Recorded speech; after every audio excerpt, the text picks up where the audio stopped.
Good afternoon, ladies and gentlemen. Welcome to the Good Times Restaurants, Inc. Fiscal 2020 second quarter earnings call. By now, everyone should have access to the company's earnings release, which is available in the investor section of the company's website.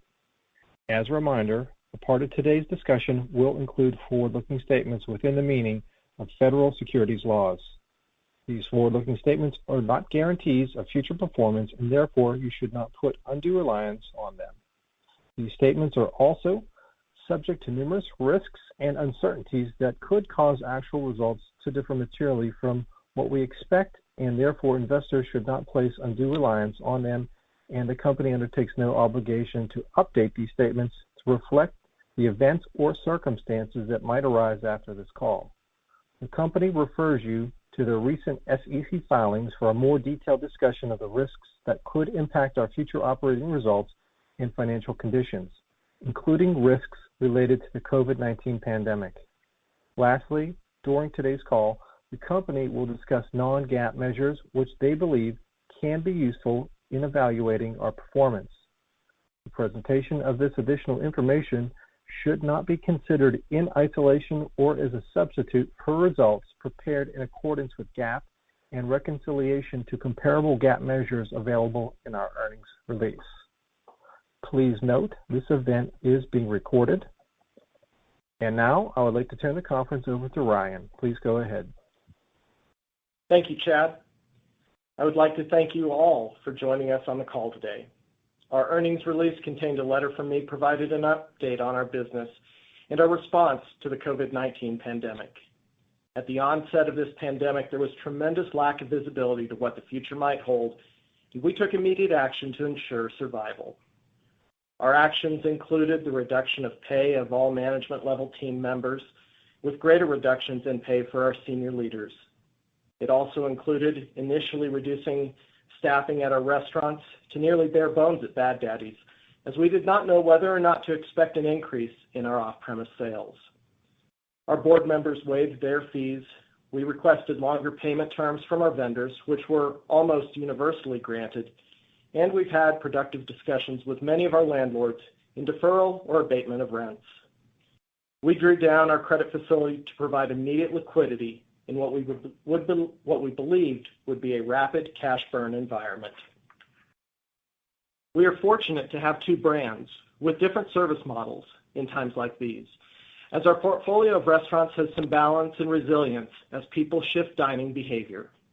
And although initially we saw sharp declines in our Good Times restaurant sales, we have recently seen a return to positive comps and are encouraged by operating trends at our drive-through concept, which is well positioned for a market already focused on convenience, but now with greater interest in social distancing and a service model with quick, limited interaction with others.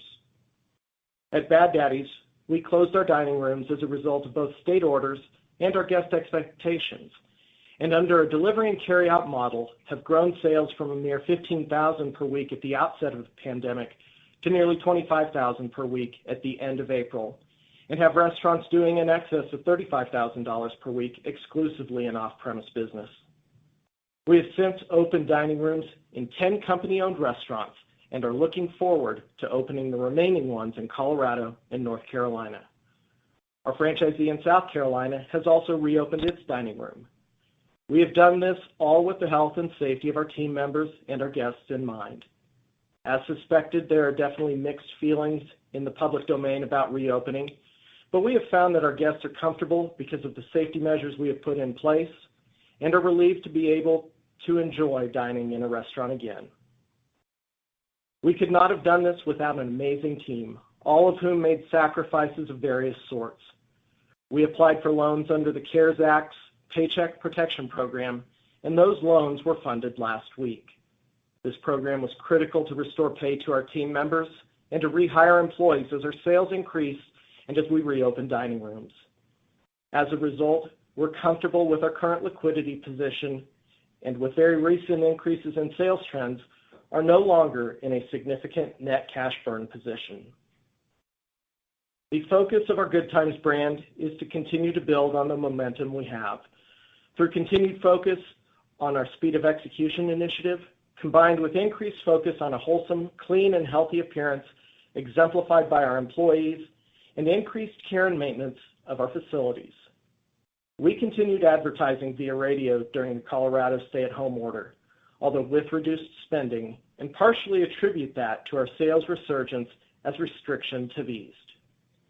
At Bad Daddy's, we successfully pivoted from our longer-term strategy to survival tactics, but some of our core strategy was never abandoned, retaining high-potential talent and developing our team members at all levels. Our teams have grown tighter and closer, even as we have had to physically increase our distance from one another.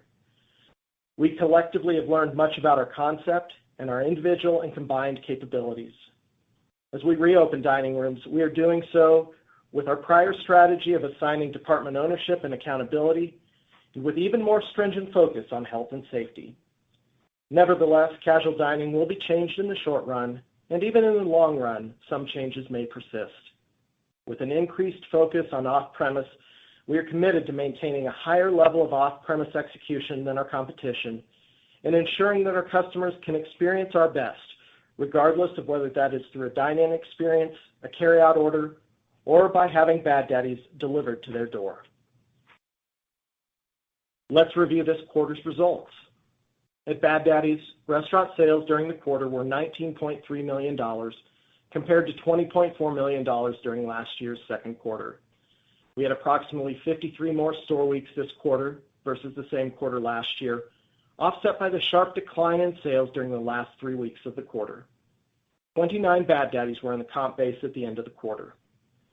Cost of sales at Bad Daddy's were 28.8% for the quarter, a 30 basis point increase from last year's second quarter.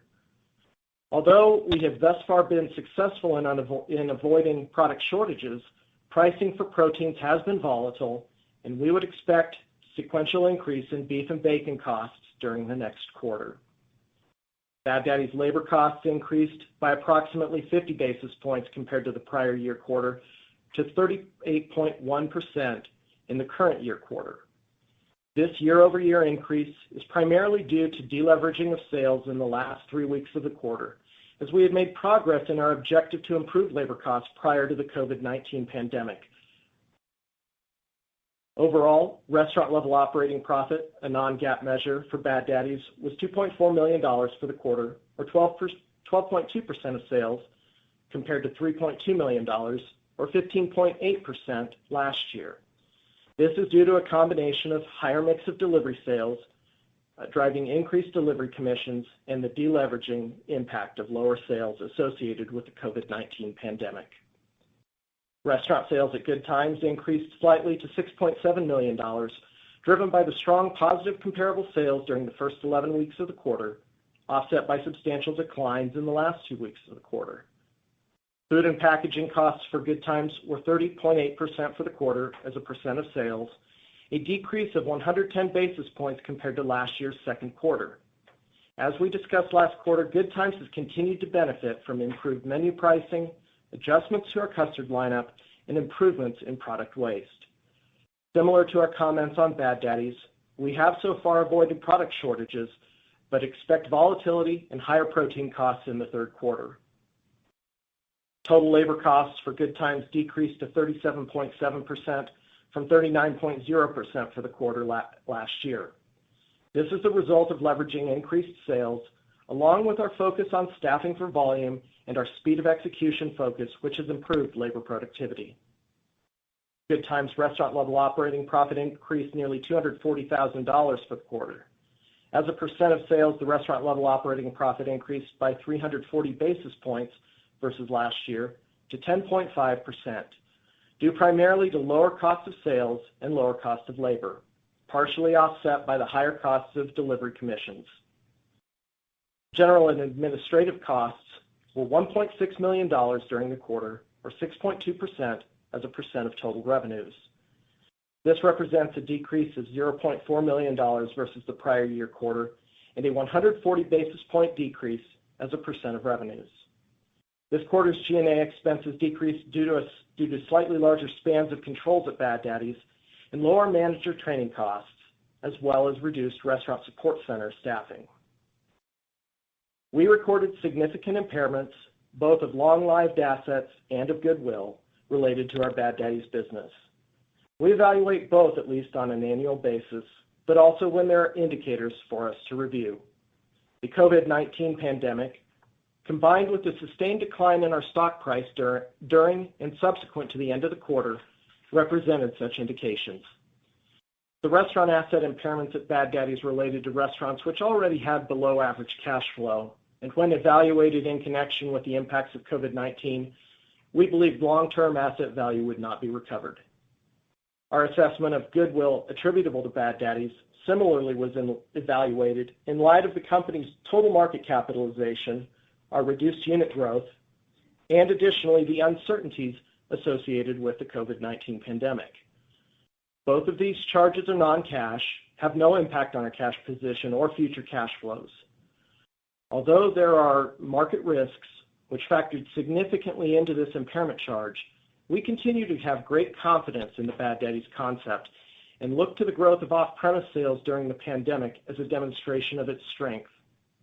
I am optimistic that we will deliver on our long-term strategies despite the short-term uncertainties related to COVID-19. Our net loss for the quarter was $14.9 million versus a net loss of $0.5 million in the second quarter last year. This net loss is primarily driven by the long-lived asset and goodwill impairments taken. Our adjusted EBITDA for the quarter was $0.8 million versus $1.1 million in the prior year quarter. This decline significantly influenced by events during the month of March. We finished the quarter with $4.1 million in cash and $16.8 million drawn against our credit facility with Cadence Bank. As mentioned in one of our recent SEC filings, we recently obtained approximately $11.6 million of additional cash through Paycheck Protection Program loans. In the earnings release, we withdrew our outlook due to the continued uncertainties around the COVID-19 pandemic. At this time, such uncertainties prevent a reasonable estimate of results for the balance of the year. While the pandemic has affected our overall financial results and at Bad Daddy's has caused us to make course corrections related to our strategies, our entire organization's focus on operations excellence and fiscal discipline has served us well during this crisis and allowed us to be here today serving great food and genuine hospitality to customers of both of our brands. With that, operator, or Chad, we will open the call for questions. Certainly. Thank you, sir. We'll now begin the question and answer session. To ask a question, you may press star, then 1 on your telephone keypad. If you're using a speakerphone, please pick up your handset before pressing the keys. To withdraw your question, please press star, then 2. Once again, pressing star, then 1 will allow you to ask a question. At this time, we will pause momentarily to assemble our roster.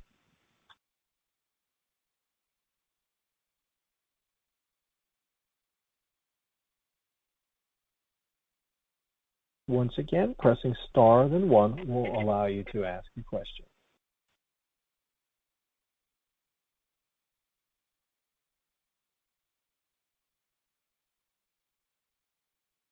At this time, I'm showing no questions, so I'd like to turn the conference back over to you, Ryan, for any concluding remarks. Thank you, Chad. I cannot thank our team members enough for their grit and their determination during the past 8 weeks. We've endured a storm unlike any of us have ever seen before, and we've survived. We look forward not just to surviving, though, but learning and adapting and ultimately thriving as we continue to provide great food and genuine hospitality to customers of both of our brands in a rapidly changing environment. It is not any one individual, but the collective team that has made it happen and will continue to do so. I am honored to work with each and every one of you. We will now conclude today's call. Thank you all for joining us today. And thank you, sir. The conference has concluded. You may now disconnect your line. Take care.